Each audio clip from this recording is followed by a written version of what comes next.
Hey everybody, welcome to Commercial Construction Elevate the Industry podcast, hosted by yours truly, Dave Procida. Thanks for joining us today. The purpose of the podcast series is to help anyone and everyone who's in commercial construction, from the owner to the intern, to understand that there's many paths you can take in this business and hopefully how to get there quicker.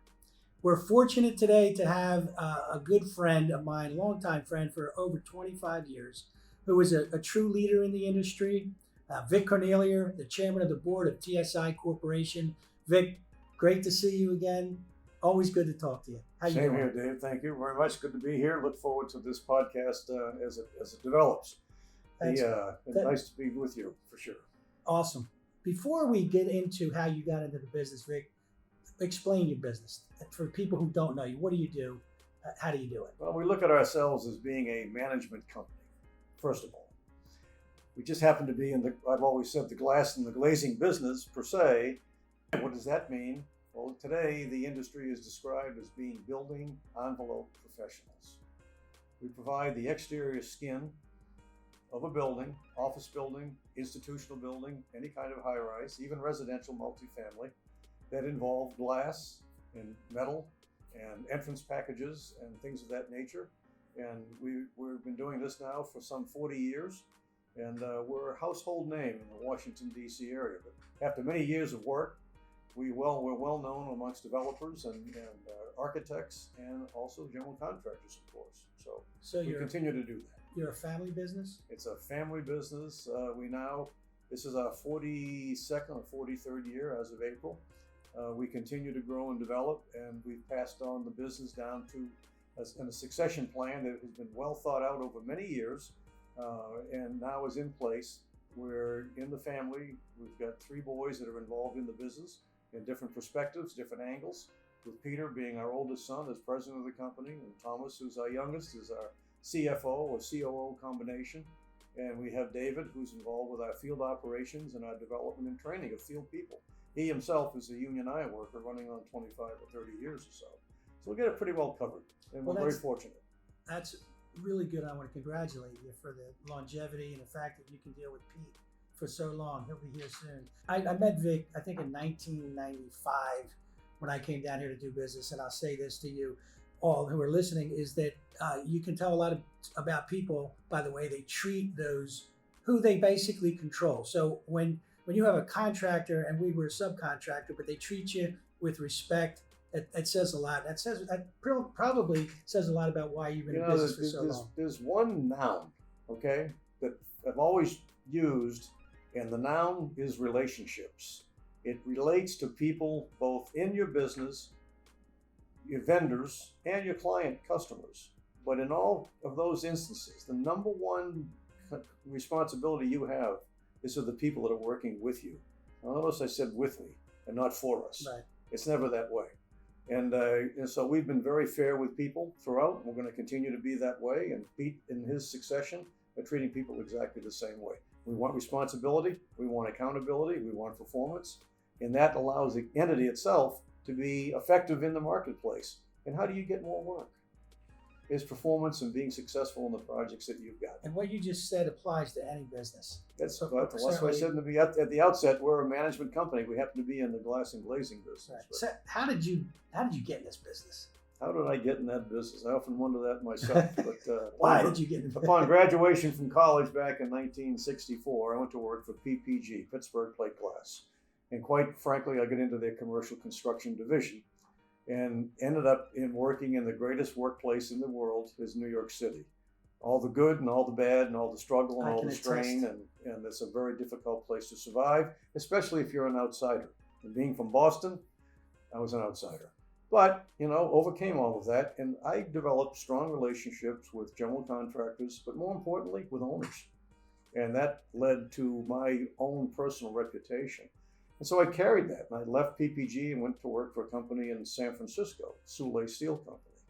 And I ran their San Diego office. I worked with them in New York for a little bit after I left PPG. And they were a big-time curtain wall manufacturer, design engineering, had a well-established position in the West Coast. And they were operating across into the Houston area all the way from San Diego and building up that area. And I was a part of that operation. going from San Diego into Phoenix, into Dallas, and then on into Houston, and over to New Orleans too. A little bit over there. So anyway, that's how I got into it, and it just kept going. But you know what? Always wanted to be an entrepreneur. I'd looked at buying lumber yards. I looked at starting grocery stores. My wife and I had talked about it, and she was 100% behind me, and no matter whatever we ever did in terms of development, as well as raising a family.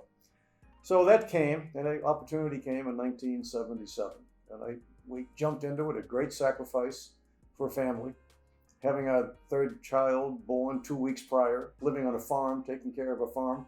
Pete can relate to all of those sort of things, as can the other boys.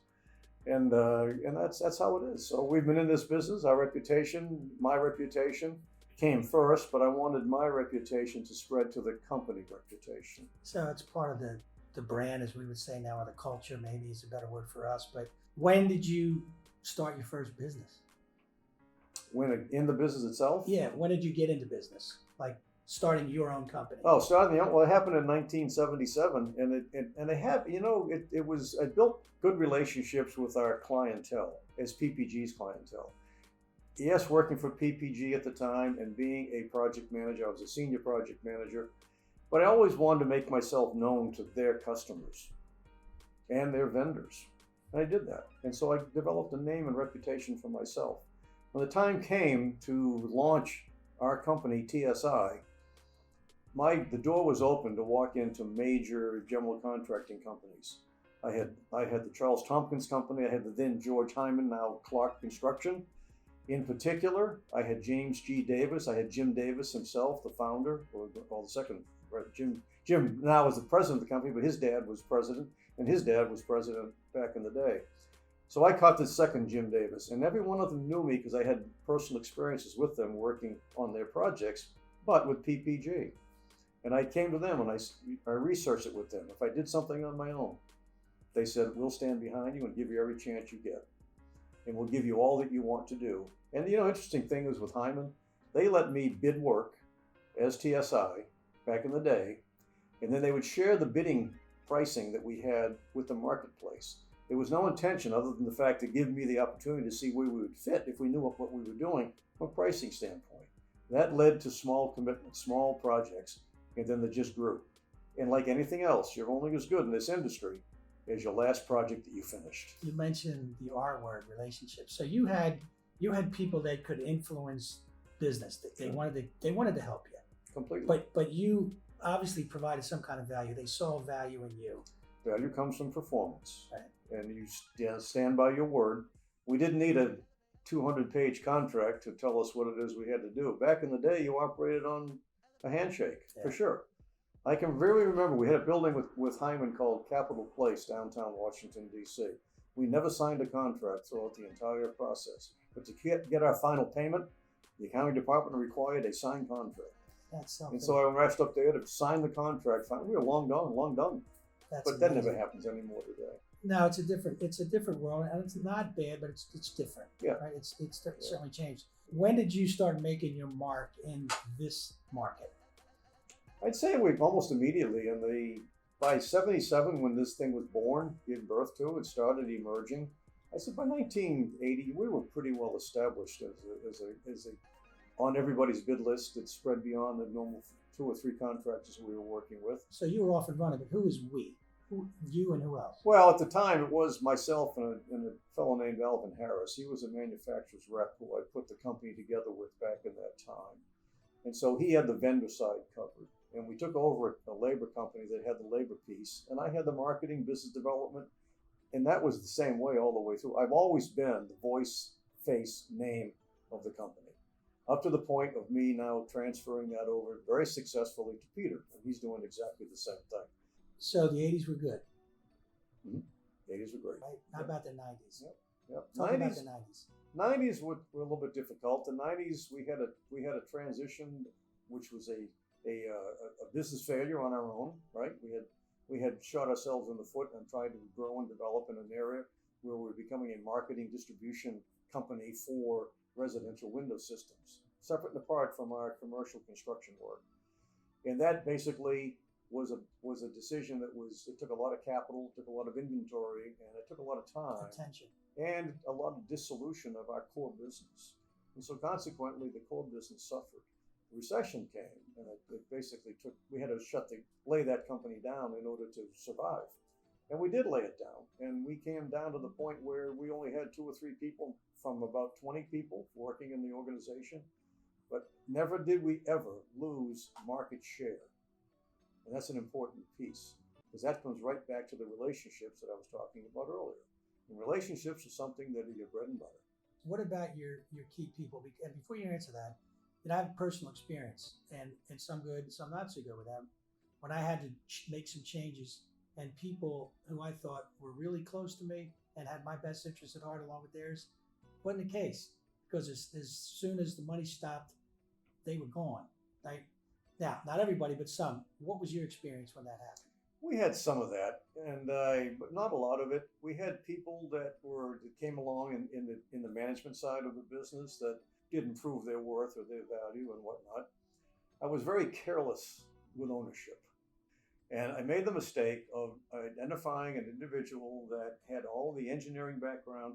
I surrounded myself with people who had the strengths that I didn't have. Which is smart.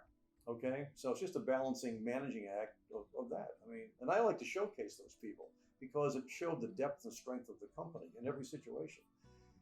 And that happened.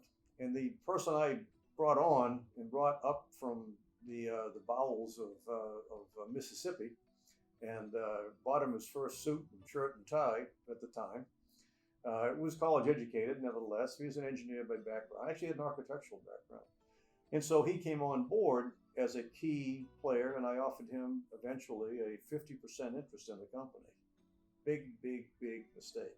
That's a case where you're talking through your heart and not through your head. That's because big. Emotion takes over, had no place, okay? Oftentimes, my heart's gotten in the way of my head, dealing with people. But that's a shortcoming. But that one cost me a lot of money over a period of time. And that relationship ceased 10 years ago, and it was a buyout that went over a 10-year period. And I was the best man at this gentleman's wedding, for example. That's how close we were. But money, in a lot of ways, poisons people. They show their true colors when it gets down to what's mine is mine and what's yours. Well, I want that to be mine too, and that happens. And that happened in that case. And it's unfortunate because we were doing extremely well, but that's the way it is. It is what it is. You spoke with your heart.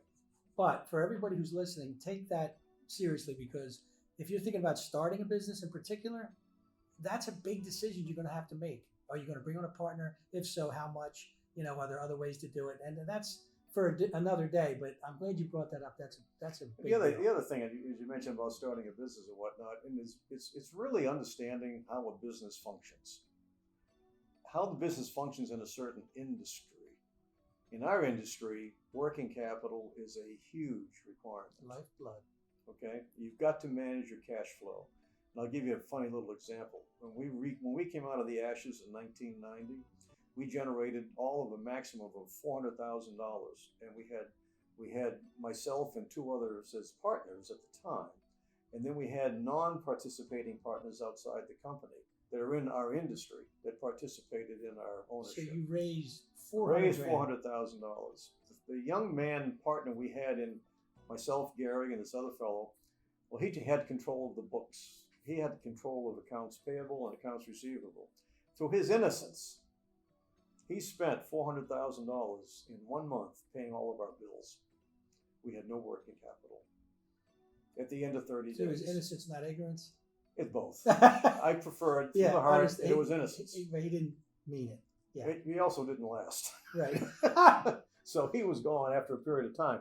But nevertheless, working capital is the blood of your whole organization. It is your total function. You can't live without it. I know very well. And people need to understand that. So that means your billing processes have to be accurate and efficient. That means your collection issues you have to be very good at your collections. And what it means is that your project management people online, they've got to be little businessmen themselves. They've got to understand not just the technical part of what we do as an industry, but they have to understand how we function as a business. And when they can put those 2 things together, we hit a home run. When they don't put those two things together, then we're going backwards. And it's hard to find good people who can understand that. Cost control is a big deal. And it's not just your fixed overhead, right? It's your job cost, managing that. And in our business, you get what's the percentage of change orders you might own? If you do a $20 million job, what do you think the percentage of change orders? Well, you'd like it to be less than 1%. Yeah. You don't want change orders. All the change orders do depend upon when they arrive. But if you've got an end date when your project is supposed to be completed, and then you get change orders issued, that pushes that end date further down. Or it makes you do this with your manpower, right? Well, it has a lot of negative impact. But what it does, biggest impact it has, it extends you collecting your retention. Not good. Right. Typically 10%. And that's 10%. Right. And so the value of the job. So it makes it more difficult to collect and close. So one of the things that makes your business, the glass curtain wall, the glass and glazing business, different than, let's say, the drywall business, is that your material to labor ratio is different. The cost of material is way more than cost of labor. It's usually which is good. Yeah, it is good. I mean, it's about a 75-25 split on labor, material to labor. And the biggest risk we end up having is the control of the labor. And that means all the events that take place that make your labor easy or challenging or difficult. It's not just the manpower you put up, but it's all the challenges they face and the preceding work being done correctly ahead of you. Right. And on time. You're not in control of everything. You don't have Picture any control this. of that. You're 75-25. Picture a big drywall contractor who's 65 labor, 35 material, and that material, that's 1 million parts and pieces. It's a different animal. Our industry, though, in the glass and glazing business, from owners and from architects, is the most misunderstood business in terms of how a product is developed. They have no idea how technical. So what do? They hire consultants. And the consultants are people that typically come along and they propagate themselves. They're only there to extend their own benefit. And they're going to create a crisis, but they'll have a solution. And the owner doesn't know otherwise. But they put all their faith in a consultant. And we know that the consultants don't always know what they're talking about. I don't think I can name all the companies that went out of business. The curtain wall business seems to have a lot of fallout, a lot of failure. Why is that? It's so easy to get into it. It's so easy to have access at a lower level, smaller projects and that sort of thing.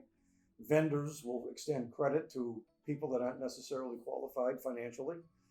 And the people that are getting the credit end up taking on more and more work, and they end up taking on a bigger piece of work. All of a sudden, they're out of control. They're not paying their bills. They're not getting the work done on time. They don't know how to price the work. Again, a good management company in the industry that we're in, we had to learn how to do all of those things and do them right. And so easy access. And so there have been many failures. And companies have taken off and bitten more than they can handle. And I gave a speech to the Glass Association of North America called Ghana. I did this a few years ago, and there were many people, 600 or 700 people in attendance. And on my first screen, my first slide, was a list of company names that I knew from 1970s right up to the present day in 2012 when I did this or so. And so people started saying, well, who are these people? I said, see these names up in here? You don't want to be one of these. And this is what happened to these people. And there were enough older people in gray hair in the audience with a few consultants who were around, including Gordon Smith. Gordon Smith? Looked up here and they said, they kept nodding and nodding and nodding. And they lost control of their own destiny and bit off more than they could chew. So I think the word might be intoxicating because the revenue you can generate in this high $100 plus a square foot business, it's so easy to get to 15, then to 30, then to 50. And like you said, if you're leveraged, then something goes wrong. If everything is okay and you're leveraged, it's okay. But when one thing goes wrong, it can all come tumbling down. Well, it can. I'm going back to the key word, relationships. When you go into a new market, you have to prove your worth. How do you do that? Low price, high risk, low return. You're competing against companies that are already in the community. So companies that have failed over the years came into new community areas, competing against locals. Happened in New York. It's going on to this day. That people came into this market in Washington, D.C., and they left with their tail between their legs because they're competing with us and others that are local. So speaking of local, why is the Washington, D.C. market a good market to be in? Well, it's funny, for the locals, it's always been a good, profitable place to be. But the locals have a certain ceiling of capacity. As the projects have become larger, the glass and glazing business, the projects that we did downtown Washington on any given address in the day, in the 80s and the early 90s and whatnot, were in the $5 million, $6 million. When glass became a product of choice and an energy efficient product itself, architects went crazy with it. And so all of a sudden, the romance is still going on. So the $5 million job in the 80s is now a $15, $20 million job in this century, in this 2000s. So what's TSI's threshold today, would you say? I think the threshold is defined in different ways. It's not so much building size, it's a lot of things. Who's the developer? Mm-hmm. Who's the architect? Who's the general contractor? Matching up a vendor with that challenge, along with our own skills, and looking at our own strengths and weaknesses and availability of talent to meet the schedule, which is the number one driving component of any project, is the schedule. Yep. That we can fit it into our backlog. That's a lot of It's a lot of time. It's a lot of analyzing based upon availability of management people, availability of field people, to fit the scheduled time on that particular project. And hoping the schedule holds. Well, they often don't, and they slip. Right. But at least we know what we know with work we have going on, right? And so you try to fit it in, but you just don't. Someone pick up the phone and you quote something, and all of a sudden you take the job. You can't do that. You have to analyze all the things I just mentioned. Right. So there is no. Our total value of work, we've been as low as $1 or $2 million up to 42 million aggregate total of a project. That was City Center downtown Washington. I think we're really comfortable in that $10 to $15 million range. Is it a seller's market now? Is it what? A seller's market today? Work has been chasing this industry, the people in it, it's been chasing them for the last 8 or 9, 10 years. It's changing a little bit. COVID has had some impact on that because decision makers, things are being slowed down and whatnot. So there's some impact of that. So it's becoming a little more competitive, but it's competitive on what we call the design assist phase. We don't hard bid dollar work anymore. We price it out. And we get in, we're working on documents that are less than complete. They're really design development, and even that's not complete. And they hire you to bring you in to finish that phase. And you're competing you're competing against like companies that are asked to do the same thing. So there is a competitiveness at that point. But it's you interpreting the documents. It's you, again, bringing the best resources you have and people and vendors to that particular challenge, and see how it works out. Again, opportunity comes from relationships. Relationships are based on performance. So they're going to call you in because they trust you. They trust you. And they know that you're good. Now, design assist, design build, IPD, all that started on the West Coast. And it took a while before it got out here. But I see it now because I'm involved in some skin, activities in terms of cold form metal framing. And it's the same thing. It's going toward design assist. And if you're smart, that's where you want to be. Because you're in we've been in it. The term itself it gets overplayed a little bit, and we've always remembered, we have to remind our clients that it's design assist. It's not design. Big time. We're not taking on that responsibility. Right. Our bonding people don't want us taking on that responsibility. We don't want to take on it, but we're going to help you get to your objective, and you got to explain to us what that objective is. And your goal is to get the job. It's to get the job, is to also satisfy their budget. I mean, there's certain qualifying questions we ask in the beginning to find out if the project is real. Yeah, you're not going to work on a job where the budget is stupid. It's just a waste of time for you and everybody else. No, not a bit. Elevate. Guten Tag. Anyway, you'll get that in a minute. I've been in the air barrier business for 20 plus years, from when it was a single asphaltic peel and stick impermeable membrane to what it is today. It's a big part of the building science. The business has changed. There are several manufacturers in it, but I choose today to deal with Dorkin, a German-based company. Not only are they competitively priced, Their technical support is great, and mainly I can always count them. They're there when I need them, in the field or during the bid. The biggest single differentiator between Dorkin and other manufacturers is they have a simple system. An example, on a previous job, we have 5 different products to do the same thing that Dorkin gives me with 2 products. So Dorkin, I thank you for that. My workers thank you. My clients thank you. I would urge you to check Dorkin out at their website, dorken.com. That's dorken.com. So bring me into when you really got the family involved. Family got involved. Well, the oldest one in the family, Peter, has always been involved, again, because of earlier discussions, even when he was going through college and whatnot, and even after that, when he was working outside this company and working at 9X and up in New England and other places. Always talked about this business. We always talked about the status of TSI. We always talked about the people that are in it. We always talked about strategic plan. We always talked about new projects. We always talked about successes Even though and he failures. wasn't in the business. He wasn't in it. Right. Because we ended up being a good sounding board. And it was just something, I cherished it, being his dad and being able to have a discussion like that on a business relationship that he wasn't involved with. But he had a lot of input. He had a lot of suggestions. He had a lot of things we talked about. He had a lot of things compared to what we were doing versus to the company he was working for, what they were doing. And so it was kind of a give and take sort of a deal. When it came opportune for him to come to the company, it was never a plan. There was never a plan. We got 3 boys in the business, never planned to have them here from day one. It came to that. And the time he came, he already had a history. He already knew. He already knew the basic rudimentary fundamental business of what we do. And so it was easy for him to grab on and get a hold of it.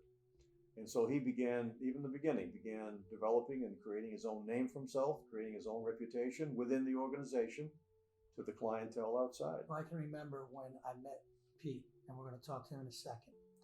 I knew 2 things, that he was new to the business, but he wasn't new to the business. So exactly. You just confirmed that. Yeah. And made a difference. Yeah. It made a difference. I tell people, and it's not quite true, but I tell people that of the boys in the business, when asked, I told them I paid for their high school, I paid for their college education, I wasn't going to pay for anything else.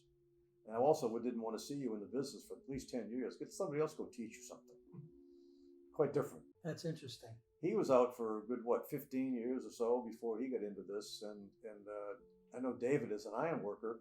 He was out for 7 or 8, maybe 10 years before he came in to help us and work with us. And then Thomas, he broke the skin. He came in about 5 or 6 years after he was done with what he was already doing. On the quicker path, but that's unusual. Yeah. Usually you'll get your children working in the field, high school, college. He did that. Bring him as an intern, and then They all work summers. He frightened his mother when he got his driver's license at age 16, and he comes to work, and they put him behind the wheel of a big flatbed truck driving it in downtown DC. Yeah. Yeah. And he earned his stripes. So we're gonna meet Pete. Elevate. So Pete Cornellier, president of TSI, welcome. Thanks for joining us. Thanks for having me. So we just talked with your father for a few minutes, and he mentioned some good things about you. Tell us when you entered the business, Pete. So I started in 2000. I had an opportunity that had gone really well. The company I was with before started at $700,000. When I finished, it was a $64 million company, 8 offices, 3 international, 5 in the U.S. and whatnot. Difference ultimately between myself and the owner of the business. We had grown the business together. I elected to be bought out. He was an entrepreneur. You and I had a conversation a little bit earlier today. When entrepreneurs don't have a lot to risk, they're good and they make quick decisions and they roll. Once they've got something to lose, though, it changes. And I learned this about entrepreneurs afterwards. And it kind of changed the future of that company. Instead of staying on rocket ship growth, they were going to try to stagnate it in an industry that was growing 17%, distribution business, and it wasn't going to work. And I knew that. Unfortunately, that company is no longer around today. So I think ultimately I made the right decision. So about the same time, Vic and his partner Gary at the time we're talking about succession and whatnot. I was 35, had a master's degree and some pretty good experience, not a lot of construction experience other than being in the family and what I knew. But made sense to come down, look at the opportunity. We were fortunate enough to put something together and been in construction ever since. So I'm going to challenge you. Sure. In a few words, describe, because your father just described the business. Mm-hmm. How would you describe your business today? Who is TSI? I mean, he did a pretty good job because there's a transition in there. TSI in the early days was very much Vic Cornellier. His presence, his capability, his relationship building, and then I think the ownership and pride, the way that he worked, spoke about the company and whatnot. He was kind of a one-man marketing machine, if you will. And I think back then in construction, it was probably a little bit easier to do that. So the challenge for me is taking those positives and the foundation that he's built and find a way to kind of make that work today. Today, construction's different. Obviously, we tell you, Vic, I heard Todd telling you about a handshake and a deal. That doesn't happen any longer. Financing companies have a lot more to do with projects than they used to. Developers don't have lead times, don't have time to get ready. Architects don't get as much time to draw it. One of the reasons Design Assist, which you guys talked about, exists.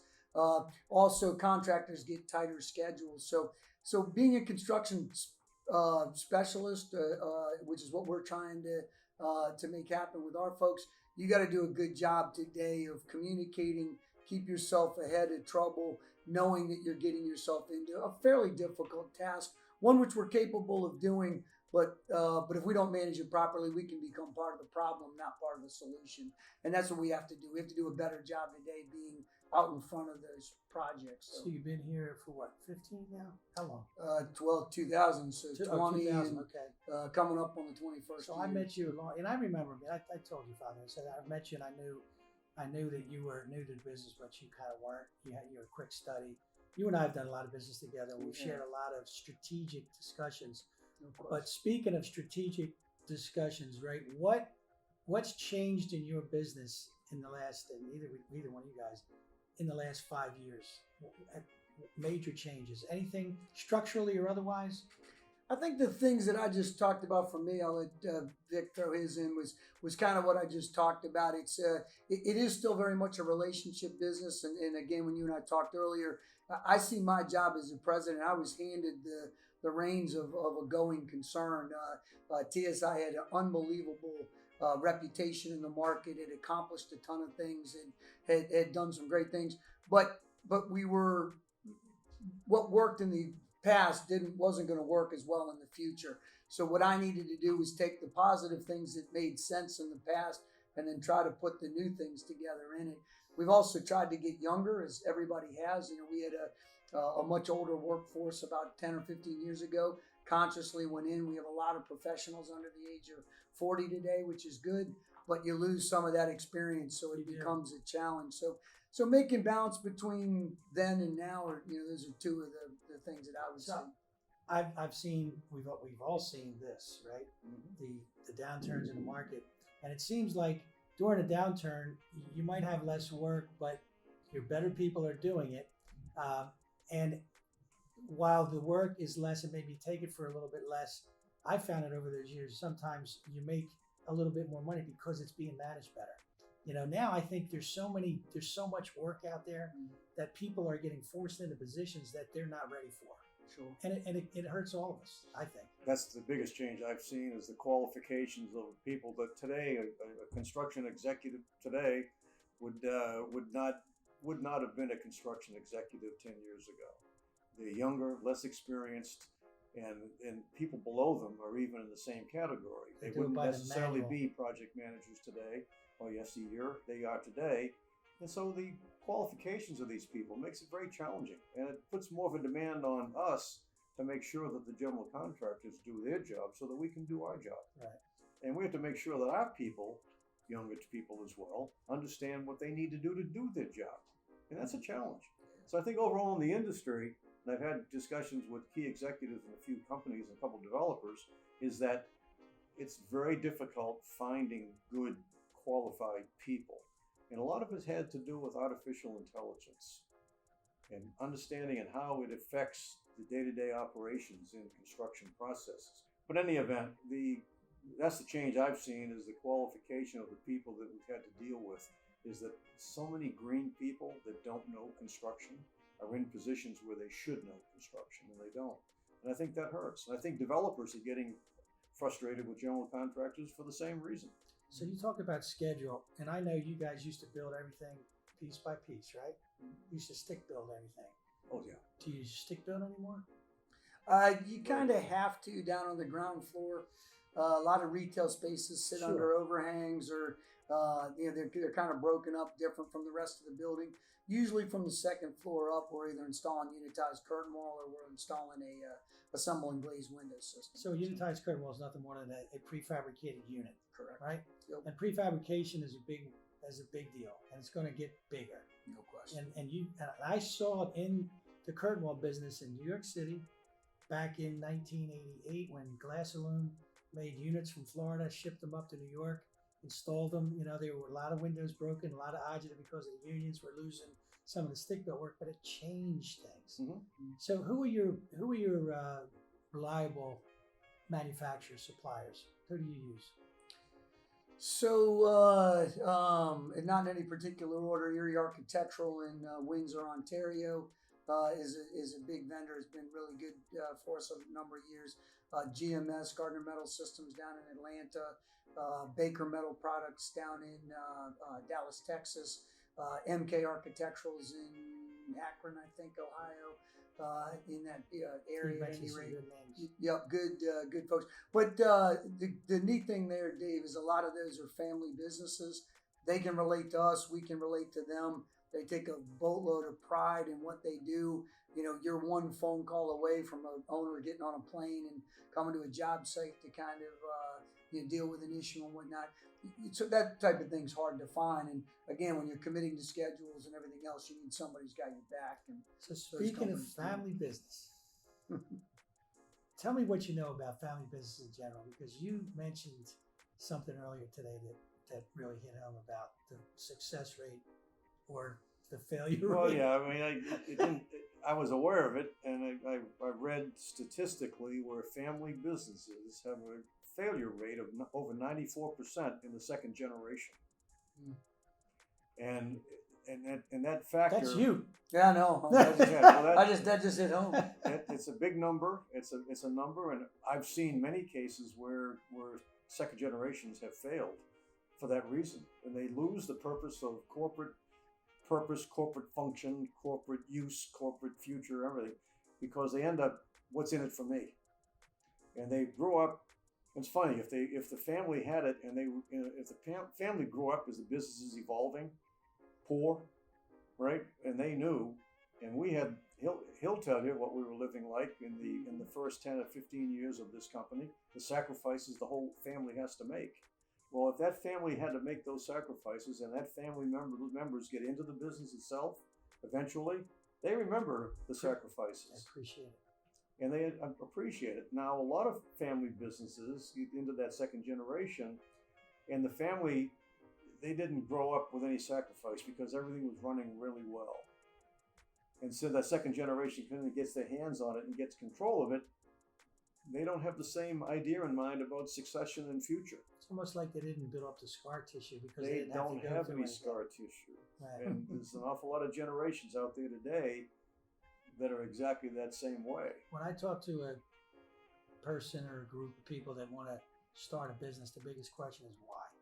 You know, and oftentimes family businesses, second generations, don't ever ask themselves that question. It's just there. Yeah. You know, and I always say that you can't fault somebody for being in a family of a businessman or a businesswoman, an owner. It's not their fault. Sure. And if you inherit the business, it's not your fault either. I say you're measured by what you do with it after you have Sure. influence. Yeah, right. Yeah. So tell me what you're doing. You mentioned a little bit before about taking the cultural pieces and trying to move what makes sense forward. You know, how would you identify those in the market? Yeah, from a family business perspective, sure.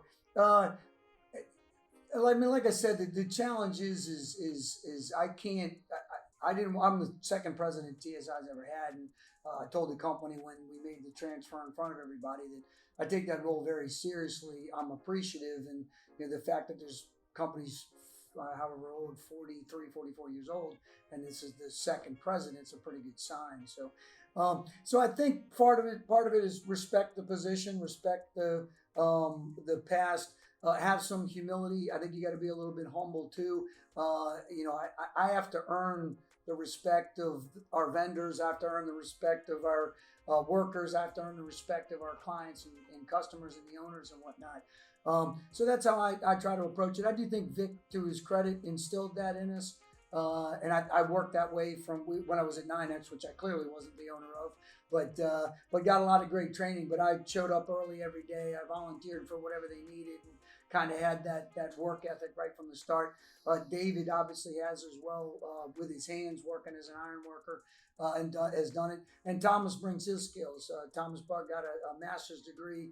He's got a finance background, and he's learning construction and does it as well. So I think the key is respecting the business, and all three of us do that.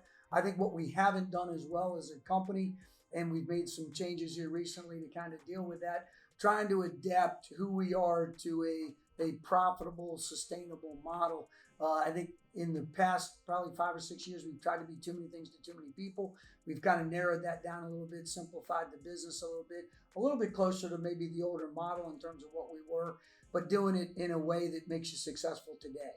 And that's, I think, So what are you we're trying doing? to do. What are you not doing today that you were doing 3 years ago? We're going to get out of a lot of the manufacturing end of it. We had a pretty large metal panel business, fairly large ornamental iron business. We found out, simply put, being a subcontractor is a very different business than being a manufacturer. A good friend of ours in the business who is in the manufacturing end likened it to the difference between the dog wagging the tail and the tail wagging the dog. In manufacturing, you have you have to keep a consistent flow of production in there. Subcontracting, you're a speedboat in the ocean. You're reacting to whatever the market gives you, whatever the contractors need, schedules start, schedules stop, delays, everything else. You've got to find a way to be able to deal with that. And we were struggling trying to be both. So we've gotten rid of the manufacturing side of our business. We've kept enough capability for glazing support, is kind of more what we call it. But we're going to get back into being subcontractors and trying to be the very best ones we can, and hopefully the best ones in the market. When you're in a design assist role too, that experience is going to be worth something, without a doubt. You understand where you are in the business. Elevate, elevate, elevate, elevate. Mark Twain once said, and I'm serious, it's the clothes that make the man. Naked people have little or no influence on society. The wardrobe was provided by Benchmark Clothiers, custom clothes to fit your lifestyle. You can find them on Facebook and Instagram at Benchmark Clothiers. And when you go there, tell them Dave sent you. Elevate, elevate, elevate, elevate. Back to you, Vic. How do you feel about the business today? Are you happy where the business is today? Well, I'm very happy with where the business is. I think we've accomplished what so many second generations fail at doing, and that's the handoff. And I think we've gotten there. Am I happy with the business as it's doing? Yeah, very much so. Am I happy where I am particularly? Well, some days yes, some days no, because do I miss the critical parts and the romance of this business? Yeah, I do. And I miss the personal kind of addictive, context. isn't it? And I'll grab my hard hat and my goggles, and I'll go visit a job site, only a good one. And I don't want to go to the bad ones. I want to go to the good ones. And you feel good. There's a sense of pride and whatnot. And it has always been an experience that you've got to support the men in the field. You have got to support the men in the field. If they're out there by themselves, you've got an awful lot of invested in them. So liking it to a baseball 9-inning ball game, you know, the first 3 innings is that design assist phase and lining up your vendors. The middle 3 innings is just all the fabrication, manufacturing, and delivery. And that last phase, and the most critical one, is the installation phase. Right. And if they don't do it, everything goes downhill. That's right. You lose. So you've got to be out there. You've got to support these people. I'm a little concerned that we're not doing enough of that. That's my And that may be generational. Speaking of which, you're younger than him, and you have a younger brother, younger than you. It's almost like that's 3 generations. Yeah, absolutely. We're unique in that sense. Yep. So Thomas is the CEO, CFO, president, yep. chairman. Yep. So the succession plan is working. Mhm. What is the biggest difference between Peter and Thomas? Besides age, Besides age. I think a lot of it mentioned about artificial intelligence. I think from that standpoint, Pete's better than I am on computer skills and access and that's utilization. And Thomas is even better than he is, light faster, and organizationally on computer and to sit. And I don't know who taught these people how to type, but they can sit here and talk to you, and then they're doing this. Yeah. And when they're not doing that, they're doing this because it's on their watch, whatever. But back to this again. And so their mind is split. And you don't know which piece of that mind you got. Yeah. Give me this. I want to see both. But they're doing this. Their fingers That's are funny. tapping and they're going on the keyboard. And there's a million. And they type, I don't know, 60, 70, 80 words a minute. So And it's all of them. That's the biggest difference in the age group. for business, we have to be current. And you and I talked about it earlier, and I have a son in the business. Relationships. If you can call him. If you can see him, even better. Sure. Send an email. But there's so much you can do with social media, right? Oh, That will help your brand. No question. And I think we can all say the same thing. But so there's a difference between the three, which is great. Hey, I got to ask you this: if you all get together for Thanksgiving dinner, what does that look like? Credit to my mom. She'll only put up with business talk for so long, and then she makes sure that the business side ends and we get back to being relationships and I think talking about our kids and Yeah, all of that. I think even we're cognizant of it. when we as parents, spend time with them and their families and whatnot, business never really enters into the conversation. It really, really doesn't. But we make it a point, and it's not a rule. It just happens to be that way that we don't mix business with family. Probably the last thing you guys want to talk about. Well, hell yeah. Exactly. I made a rule a long time ago. That succession is based upon blood. Spouses aren't blood. That's hard. The least and they fast, know, in my opinion, about the business and its day-to-day strengths, weaknesses, shortfalls, whatever, then I'm not inviting their opinion. I first of all, don't want it. And second of all, they're not entitled to it. Now, that's a strong position strong to statement. be in. I was just going to say that. Okay? So in today's world, that might not be the most popular position to be in, but I happen to know, based upon our own experience, that we've kept it blood all the way down the line. Then there's never any mixing of the two, and you just keep it that way. And so the family unit stays successful, the business unit stays successful. But when you mix oil and water together, Interesting. it's a mess. So I have a question for each of you as we close here. First, you, Pete. Sure. How would you define success in the business? If you had to say 50 words or less, how would you define success in your business?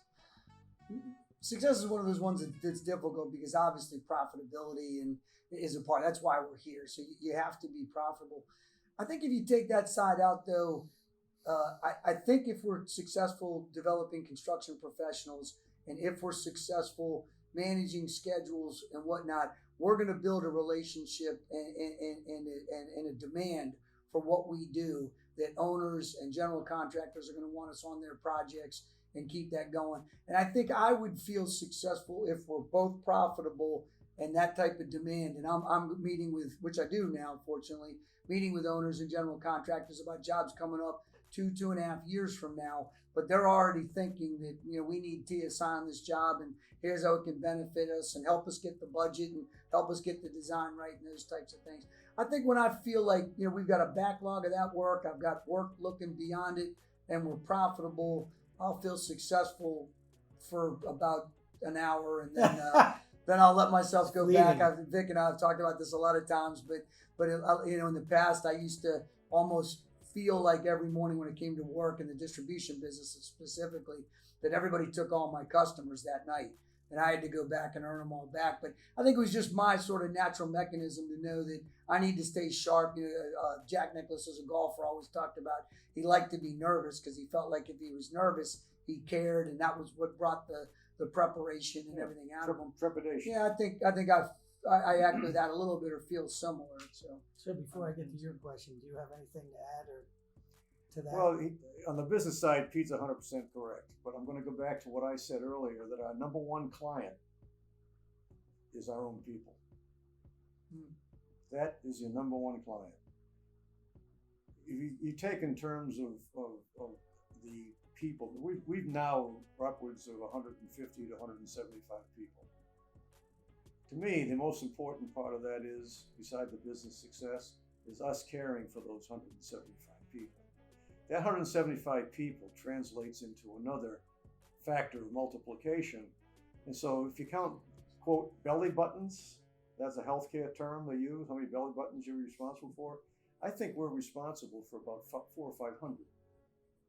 And we should be concerned about that. We should be aware of that. And that's one of the reasons why you've been around for 43 years. Well, that's what you learn about it. And, we're a very popular company for the union iron workers to work for because we care about them as people. We don't care where they came from. We don't care what their ethnicity is. They're human beings, and we work together for a common cause. And we mutually benefit from it. Exactly. And so if that ever changes, then this company will fail. So you have influence on many, which is Men and women. fantastic. And lastly, if the right word would be legacy, what would you want yours to be? Wow. Never thought of it in terms of leaving a footprint, but I think if you consider it, it would be passing on the values that I cherished, the ethics that I cherished, and if all of it or most of it gets picked up by the family, the successors, the children in the business, and they convey that to the other people who have that similarly as being a part of this organization, then I think that would be an important part, because then they're carrying on a tradition of the way we respect our people, respect ourselves, respect our clients, our vendors, and whatnot. If you take the word respect out of it, it becomes abuse. You can't have that. Well, that's a great answer. So I want that to be the legacy. That's a great answer. So I'll direct this one to you first. What would you consider your 3 coolest projects? Not necessarily the biggest, but ones that you remember the most. Well, I'm told, and I don't keep track of this, but I'm told that we have about 500 or 600 projects that we've completed in those 40 plus years. And so mine certainly would be the largest job that we ever did at the time was National Harbor. And that was with Perini Construction and Gensler Architects. No job. And that was our largest job ever. We hit a $25 million value of contract at that point, and we made $5 million on that project. Was it easy? No. Was it supposed to be easy? No. But it was worth it. But it was, a lot of fun, a lot of time spent, and that sort of thing.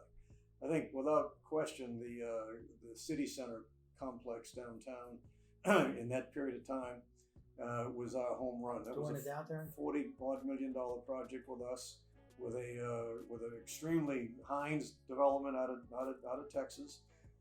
Bonded a relationship with them that to this day is still giving dividends, and it's a personal relationship, and it's not one that's just mine. It's Pete's and it's others in the company, and that's the nice part of it. And so that's the second one. Then the ballparks. We've had a lot of fun with National Stadium. And Pete was front and center with that project from day one to the day it completed. Clark job. And that was just a Clark job. And it was just a lot of fun. So a venue. So we've been through hospitals, universities, sports stadiums, rehab buildings, new construction, residential multifamily. But I think those are the ones that mean the most to me. Some pretty good projects. Do you ever want to add to that? For me, No, let me ask you a different one. Yeah, sure. What's the toughest one? The one that sucked the most energy out of you? Oh boy. We got 2 right now with Plaza Construction and JBG they're really, really, really difficult projects. We're all 3 staying together as best we can and fighting the process and doing what we can to get done. But probably the toughest in terms of what I can think of. I think there's a lot of them that are tough. Marriott Marquis was a tough job, a lot going on. That's a Big job, yep. But a tough one. Ultimately, wasn't a great financial project. We've had a couple, obviously, through the years. We've been doing it 40 years. You've always got a few that we didn't make much money on. But I think the wounds were more self-inflicted. I think we knew what happened. Yeah, there may be a couple things that were tough and got against us or went against us. So I got to go positive here. What's the best one for you? So Vic named a couple of them. Obviously, City Center and the stadium. I ran the stadium as a project manager at the time, so I was kind of earning my stripes. That was probably the most fun. It was a very tough project. I don't know if you remember, but the stadium got derailed for 9 months in the middle while they fought over whatever they were fighting over. Receivable? Finally, it came back, and opening day never moved. So it was actually, at the time, I don't know if it still is the fastest stadium ever built. Ronnie Strump was the senior superintendent from Clark, probably the best superintendent I've ever worked around. Yep, Nats Stadium. Probably the best superintendent. He runs his jobs by an 8 a.m. meeting every day. Every foreman on the project goes to his 8 a.m. meeting. And if you want to learn something about the job, I learned it as a project manager, attend the 8 a.m. meeting. You know what every trade is doing, where they are, what they've sworn to do, what they've told Ronnie they can do. And they damn sure better have that answer be done by the time they get there the following day and whatnot. And Ronnie's a little old school, but it was a great one. The other one would be at the University of Maryland. We did the Brendan E. Reeves Center for Science and Innovation, a really neat looking building. But I think one of the coolest parts is I got to work with Whiting Turner in the beginning. I got to participate in the design, the budget. When we got our handshake on the job, there were 8 schematic drawings on the job.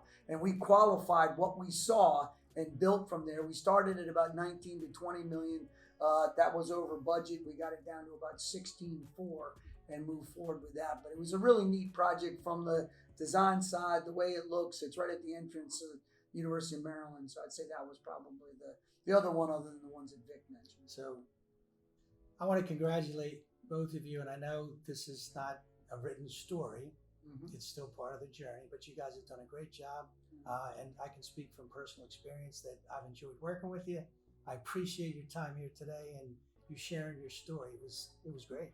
Oh, good. Well, it's a great opportunity. We'd like to be able to do it too. And if we can help anybody along the way, then that's a part of what we exist for. And you've always been that way. Yeah, and never change. You both.